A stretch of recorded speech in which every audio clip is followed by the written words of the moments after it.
Hello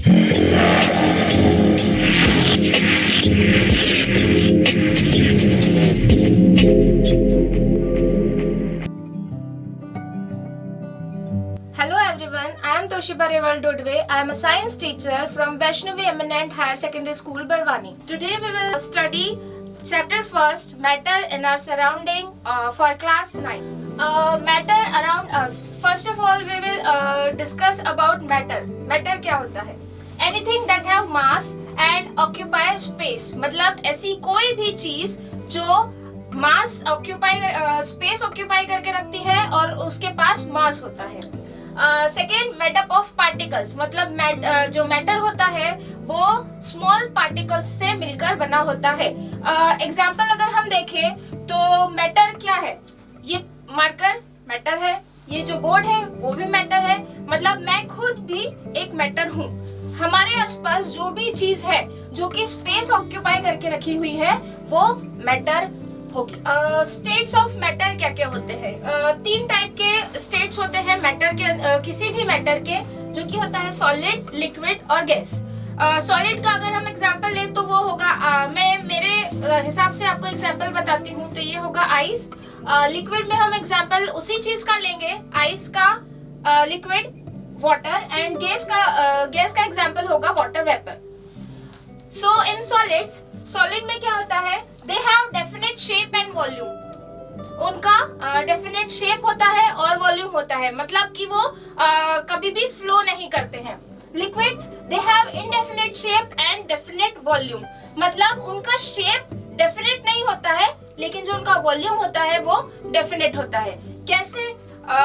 अगर कोई भी लिक्विड है तो हम जिस भी वेसल में उस लिक्विड को फिल करते हैं तो फिर वो लिक्विड उस वेसल का शेप ऑक्यूपाई कर लेता है. Gas they have indefinite shape and volume. Gas का कोई भी शेप नहीं होता है और इनका वॉल्यूम भी इनडेफिनेट होता है. सॉलिड में आईएमएस जो होता है, इंटरमॉलिक्यूलर स्पेस जो होता है, वो मिनिमम होता है. क्यों? क्योंकि जो सॉलिड होता है उसके अंदर जो पार्टिकल्स होते हैं वो बहुत क्लोजली अटैच्ड होते हैं एक दूसरे से. लिक्विड की अगर हम बात करें तो लिक्विड में जो आईएमएस होता है वो मॉडरेट होता है, मतलब ना ज्यादा दूर ना ज्यादा पास. और गैस में जो आईएमएस होता है, इंटरमॉलिक्यूलर स्पेस जो होता है, वो बहुत ज्यादा कम होता है. क्यों? क्योंकि उसके जो पार्टिकल्स होते हैं वो बहुत दूर दूर होते हैं.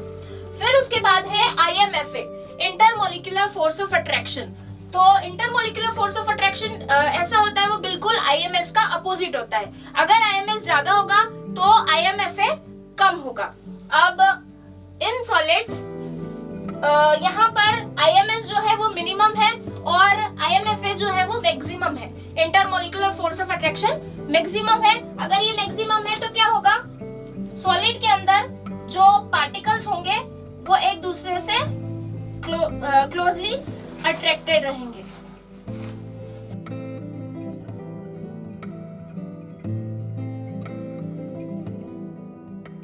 इन लिक्विड्स जो IMS होता है, इंटरमॉलिक्यूलर स्पेस होता है, और इंटरमॉलिक्यूलर फोर्स ऑफ अट्रैक्शन होता है, वो मॉडरेट होता है, मतलब ना ज्यादा होता है ना कम होता है. इन गैस जो IMS होता है, इंटरमॉलिक्यूलर स्पेस और intermolecular force of attraction maximum होता है. क्यों? क्योंकि उसके पार्टिकल्स बहुत ज्यादा दूर दूर होते हैं. सॉलिड से लिक्विड के फेज ट्रांजिशन को मेल्टिंग कहा जाता है और लिक्विड से गैस के फेज ट्रांजिशन को बॉइलिंग कहा जाता है. सेम प्रोसेस अपोजिट होती है. जब हम गैस से लिक्विड में किसी मैटर को चेंज करते हैं तो उस टाइम पे हमको गैस को कूल करना होता है, और लिक्विड से हम जब सॉलिड में किसी मैटर को चेंज करते हैं तब भी हमें उसे कूल करना होता है. This is known as phase transition. When we convert gas to liquid, this process is called condensation, and when we convert a liquid to solid, this process is called solidification.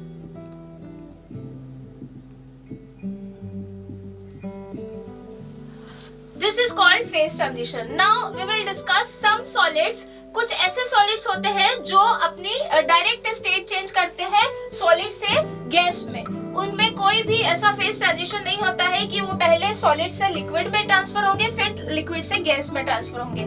Some of the example,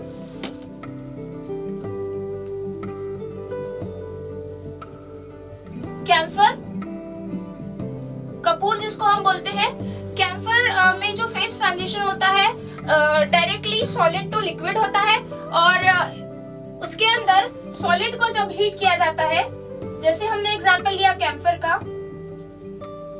तो इसको जब हम heat करेंगे तो ये direct gas में convert होता है और जब हम इसकी गैस को कूल करेंगे तो ये डायरेक्टली सॉलिड में कन्वर्ट होगा।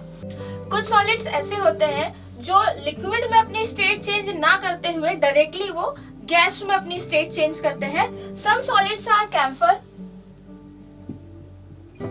नैफ्थलीन बॉल,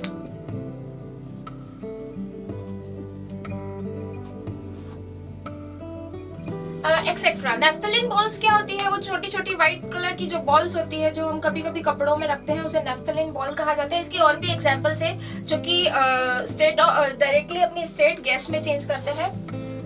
इन सॉलिड को जब हीट किया जाता है तो ये डायरेक्टली गैस में कन्वर्ट होते हैं और जब इस गैस को कूल किया जाएगा तो ये सॉलिड में कन्वर्ट होंगे। This process is called sublimation and these solids are called sublimentary solids. Our next transition is gas to liquid. This is second process. It is known as compression. जब भी हम किसी गैस को compress करते हैं तो वो अपनी स्टेट चेंज करता है लिक्विड में और एग्जाम्पल हम इसका देखें तो एग्जाम्पल होता है LPG and CNG. Examples are liquefied petroleum gas, that is LPG, and CNG, that is compressed natural gas. Our next topic is various temperature scales. हम कभी भी किसी चीज को टेम्परेचर मेजर करते हैं तो टेम्परेचर मेजर करने के लिए हमको एक स्केल चाहिए होता है। स्केल यहाँ पर 3 टाइप के स्केल है, kelvin, degree Celsius and Fahrenheit. जब भी डिग्री सेल्सियस को केल्विन में कन्वर्ट करते हैं तो हमारे पास एक फॉर्मूला होता है, degree Celsius plus 273 equal to kelvin. मतलब अगर हमारे पास कोई वैल्यू है, सपोज हमारे पास में 10 डिग्री सेंटीग्रेड है, तो 10 डिग्री सेल्सियस को हम 273 में प्लस करेंगे तो हमारे पास केल्विन की वैल्यू आ जाएगी जो कि होगी 283 केल्विन। अगेन अगर हम डिग्री सेल्सियस का ले तो एग्जांपल 100 डिग्री सेल्सियस लेते हैं, 100 डिग्री सेल्सियस में 273 प्लस करेंगे तो केल्विन की वैल्यू आएगी, दैट इज 373 केल्विन। जिस टाइप से हमने केल्विन की वैल्यू निकाली है उसी टाइप से हम डिग्री सेल्सियस की वैल्यू भी निकालेंगे। डिग्री सेल्सियस की वैल्यू निकालने के लिए हमारे पास में एक फॉर्मूला होता है, केल्विन माइनस 273, जस्ट इसका अपोजिट होता है। यहाँ पर degree Celsius plus 273 equal to kelvin है, यहाँ पर degree Celsius equal to kelvin minus 273 होता है। अब हमारे पास में फ़ारेनहाइट आता है। फ़ारेनहाइट नॉर्मली डॉक्टर्स यूज करते हैं जब हमारी बॉडी का टेम्परेचर मेजर करना होता है तो डॉक्टर हमको फ़ारेनहाइट स्केल पे हमारी बॉडी का टेम्परेचर बताते हैं। इसका एक फॉर्मूला होता है जिससे कि हम वैल्यू निकाल सकते हैं, 9/5 multiply degree Celsius plus normal जो बॉडी टेम्परेचर होता है, हमारी बॉडी का जो टेम्परेचर होता है 32 इज इक्वल टू फ़ारेनहाइट। यहाँ पर डिग्री सेल्सियस की वैल्यू हम लेंगे 40, 32 जो हमारा नॉर्मल बॉडी टेम्परेचर है, इससे हम फ़ारेनहाइट की वैल्यू निकालेंगे। अब यहाँ पे हमको थोड़ा मैथमेटिक्स लगाना पड़ेगा।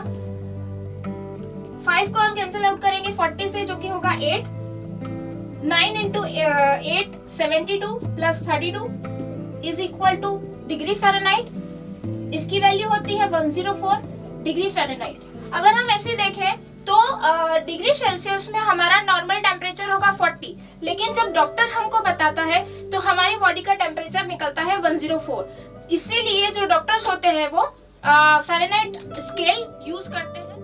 So student, today's topic is over. Tomorrow we will send you the notes of this topic on your WhatsApp. Thank you.